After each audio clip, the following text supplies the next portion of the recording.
Okay, so let's now create some visualizations. So we've created our measures, so we've got a number of different calculations and different measures here. So now we're going to create some visualizations.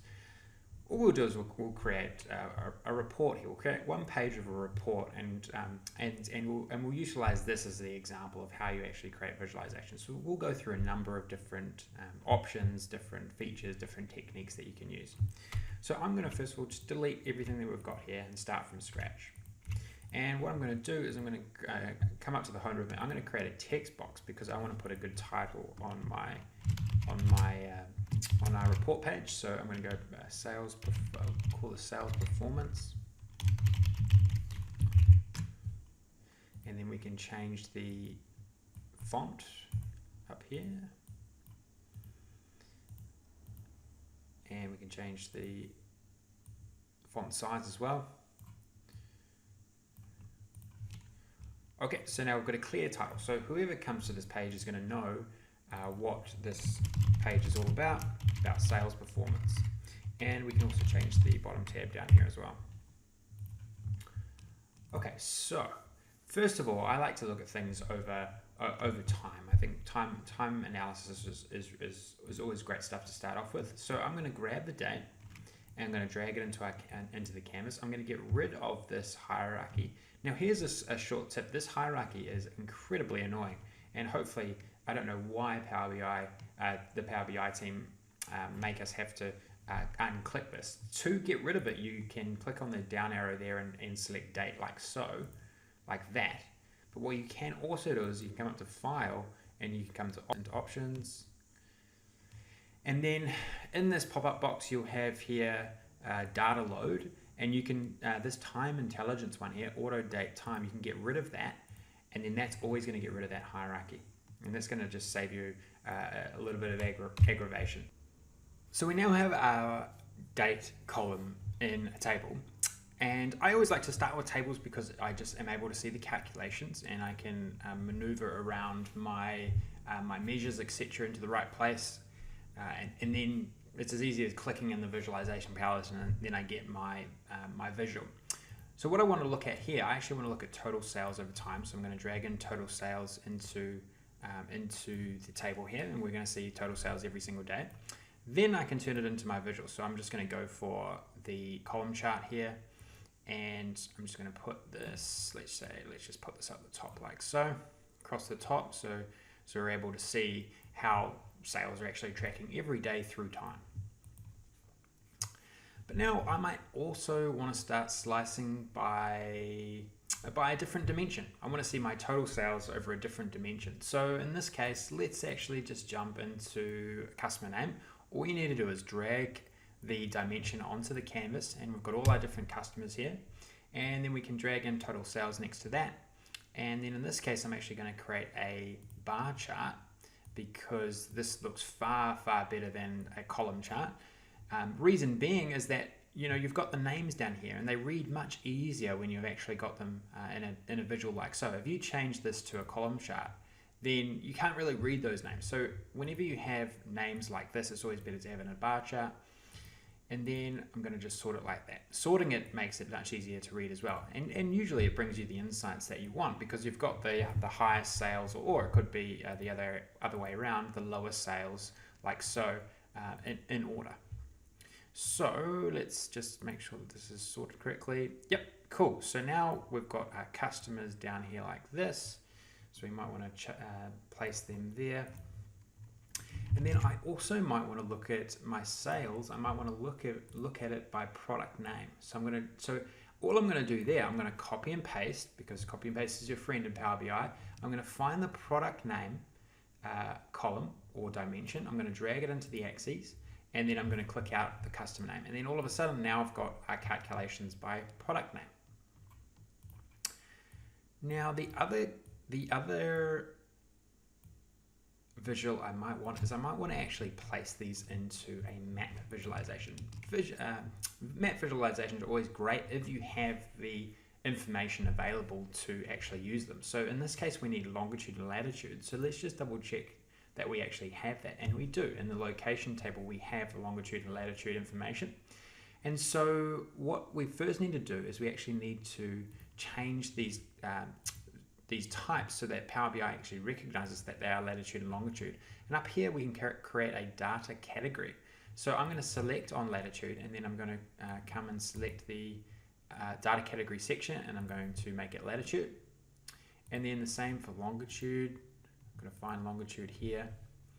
And now if we use these, it's going to automatically pick up that they are latitude and longitude. It's not actually going to do some, the reason you do that is because if you don't, it's going to try to do some average, or it's going to try to do some sum or something, because it's going to recognize it as a number. But we don't want it to recognize a number, we want it to recognize it almost as text, but in this case it's just longitude and latitude.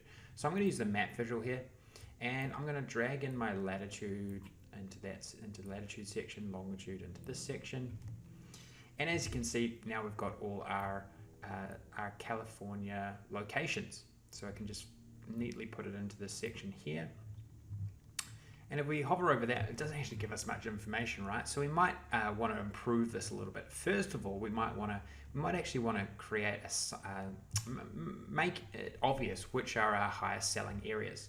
And so we've got our total sales measure. So I'm just going to drag it into the size section here. And now we can actually see, well, okay, so we've got quite a few sales up near Sacramento. And obviously there's a good cluster down here around LA and down in San Diego. So we can move these around the canvas and make sure that they all fit nicely, all in the right location.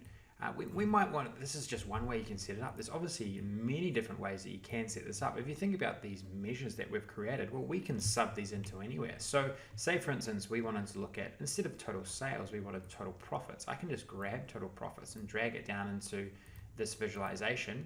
And now then that quickly we can change from total sales and look at our total profits for per product in this case. Another thing that I think is really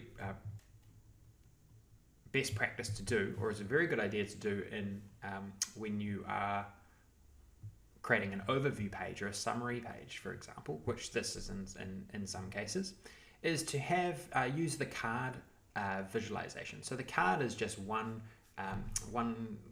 key metric. So you can drag it out like so and turn it into a card, which is that selection there. And then you can actually use this as something that stands out, as a metric that stands out. And these are your key metrics. So I like to always start with my key measures or my core measures, and then ultimately you can actually utilize these as standalone visuals that showcase that information. And so once I have this set up once, I can make sure that it's the correct size. I might actually want to do some formatting here, so I'm going to make it a little bit smaller. I'm going to change the category label.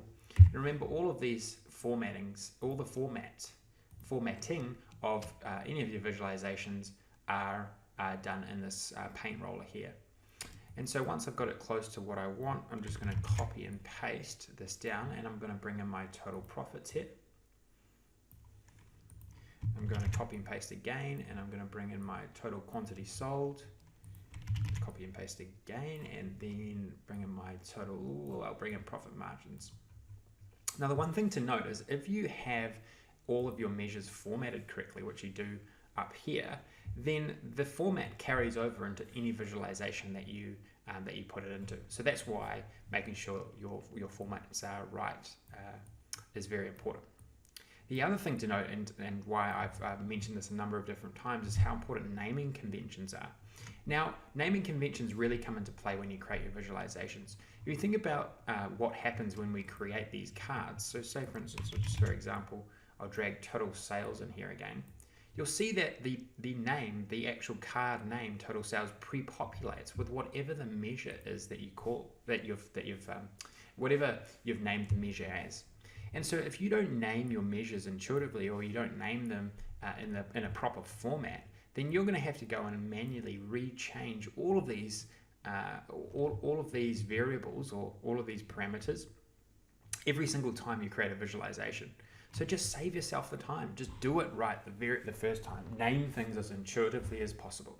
And it's exactly the same as the titles on or the axes on charts. Because if you have an odd-looking, odd-named column, or your dimension has just got underscores, or is abbreviated, then that is what the title is going to be in your visualization, and you're going to have to go and change it. So save yourself the time. Just do everything, name everything intuitively as you go, as you develop your models. It saves you so much time on the visualization side. At the end of the day, you want to spend your time finding the analysis, doing the analysis, doing the analytics. You don't want to spend a lot of your time creating, changing title names and doing all that that low value work. A lot of that work that you have to already do in Excel. I mean, that's why you want to move away from Excel, because in Power BI you can automate all of that. You're just going to make sure you develop things well. So what we might want to do here, I've just noticed that we might want to actually increase the decimal points here.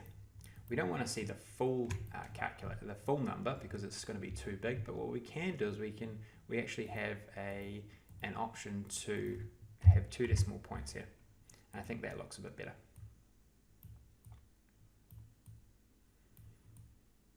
So we're starting to have, our report page is starting to look far more informative.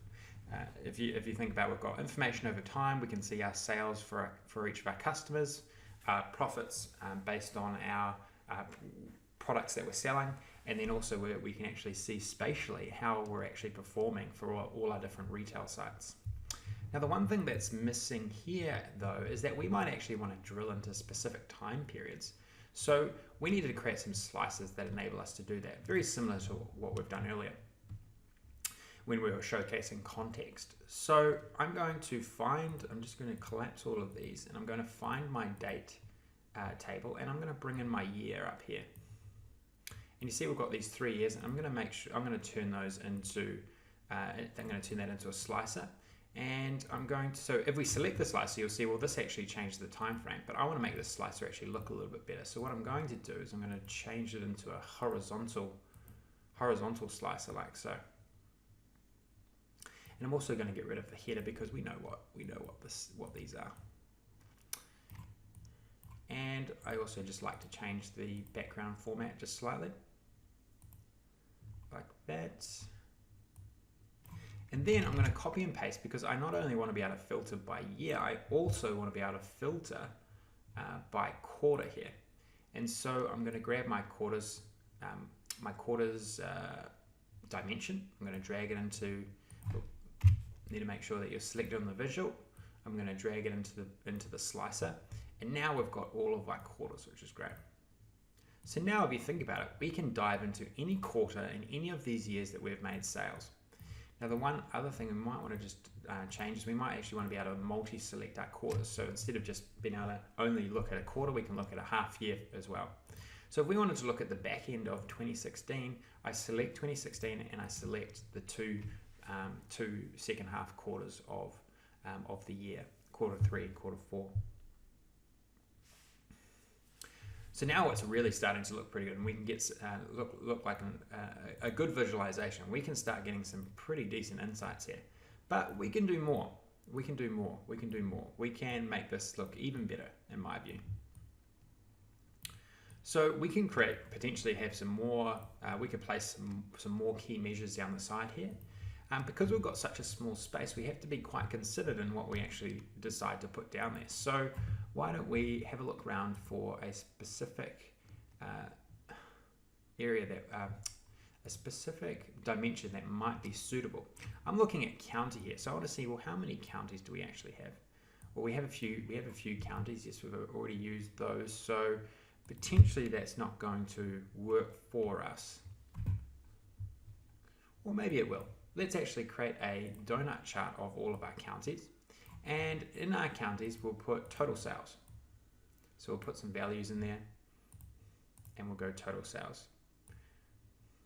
So this is probably requires to be a bit of a bigger visualization. But what we could do actually is we could turn this into a tree map like so. Not one of my favorite visualizations. But what it does enable you to do is it enables you to drill into a specific county and then see all of the different retail sites in that specific county. So in this case, we're looking at each individual retail site, but in this case, we're slicing it by each individual county. So what we might want to do in this case, I might want to rearrange my visualization a little bit to actually make this fit a little bit better. So this is just a process of elimination that I like to use when I'm creating my reports. So I don't really like this visualization that much. It's totally personal preference though. So I want to turn this into a donut chart, and it looks much better when it's sort of that size. So we're gonna have to make some room for this. So I'm going to actually make this a bit smaller, and we'll bring these ones down a little bit, and we see if we can fit this up here.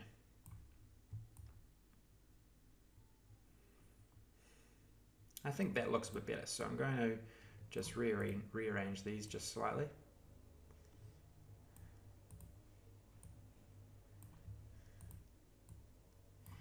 And then we've also given ourselves more room for some more key information here. So for instance, we could just create a few more pieces of info down here. I'm just copying and pasting, see, easy as that. And we obviously want to make sure that these are different metrics, so we might want to say, let's have a look at some of the metrics we've got. We've got total costs we can add. We've also got, what have we got? We've got profits last year and sales last year. So we can go sales last year and we can go profits last year. And then we need to change up some colors here as well. So this is where you go in and change some colors. And it's really only this first color we need to change. So we'll change it like so. And now we have the makings of a pretty informative report now. We've got information by county, we've got our sales per day, we've got some information on our sales for our customers, profits by product name, and then we can see all our individual sites in a visualization, a spatial visualization. And so if you think about all the different ways we can slice this information now, we've got information, we can look at any time frame. We can look at any county, we can look at any day, we can look at any customer, product, so on and so forth. And we've got all this information at our fingertips now. And so if I wanted to look at just Los Angeles County, you'll see how all the visualizations change. And they change because of context. We went over context in the DAX calculation section, but this is no different. We're creating context we can create context from a number of different locations here. We can create it from a chart, we can create it from a slicer, we can create it by a selection in a map, and so on and so forth. Now, one thing that you want to do here is that in this case, these visualizations, I don't think they could be improved.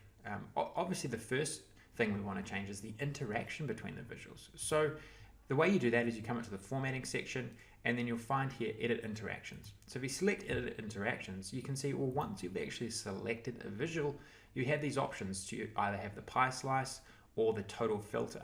Now the total filter in my view works much better because you can actually see just that selection's information.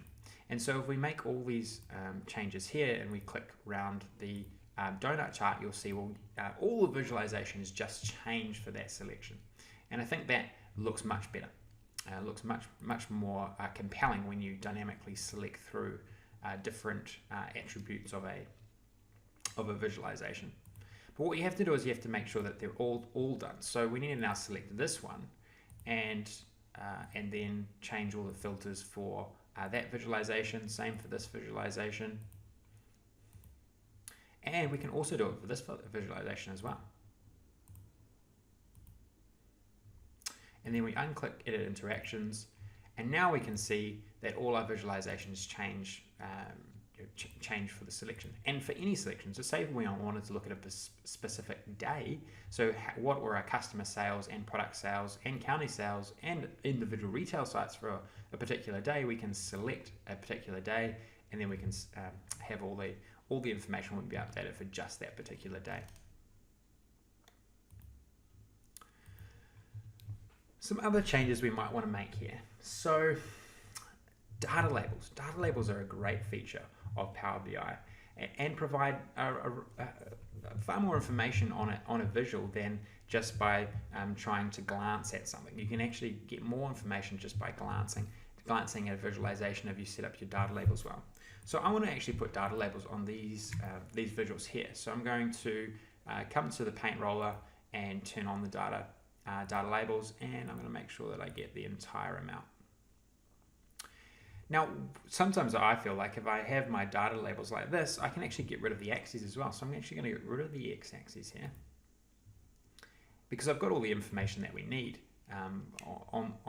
for each different dimension here. So whether the axis is still relevant or is still useful is, in my view, questionable. So I just get rid of it.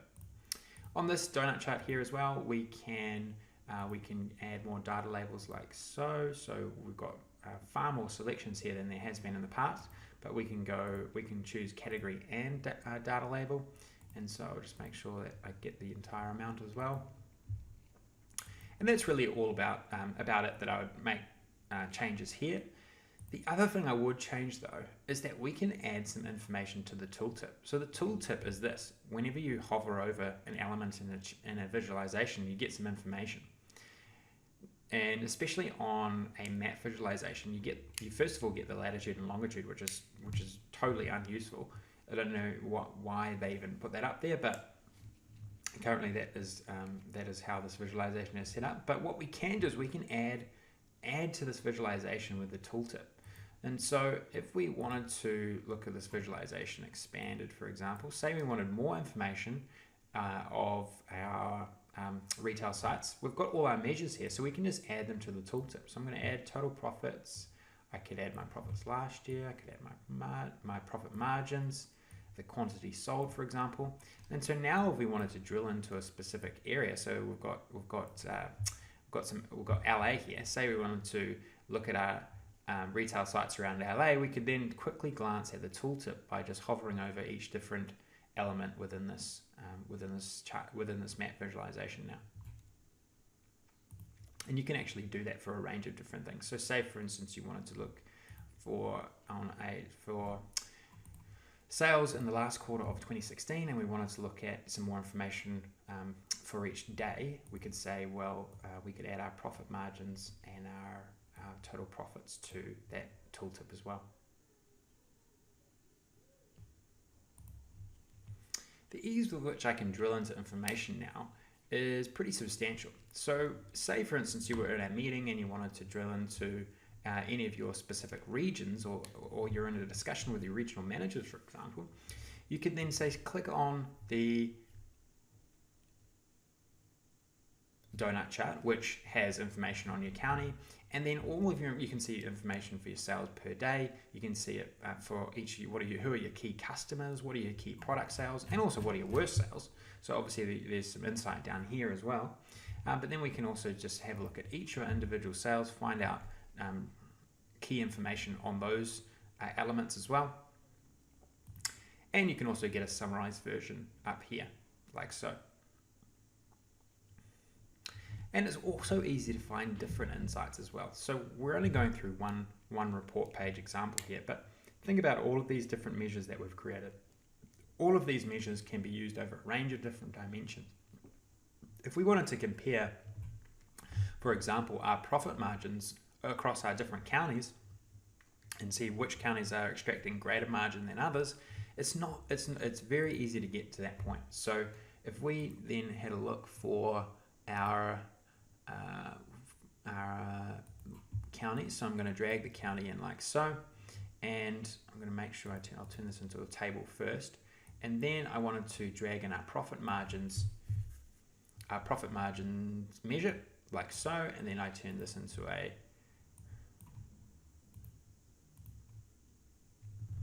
bar chart. You can see here that these are the margins across all our different counties. Now, first thing to note, you can never get to this place if you didn't write measures. So that's one reason why you should always write measures, and why I've reiterated that many times.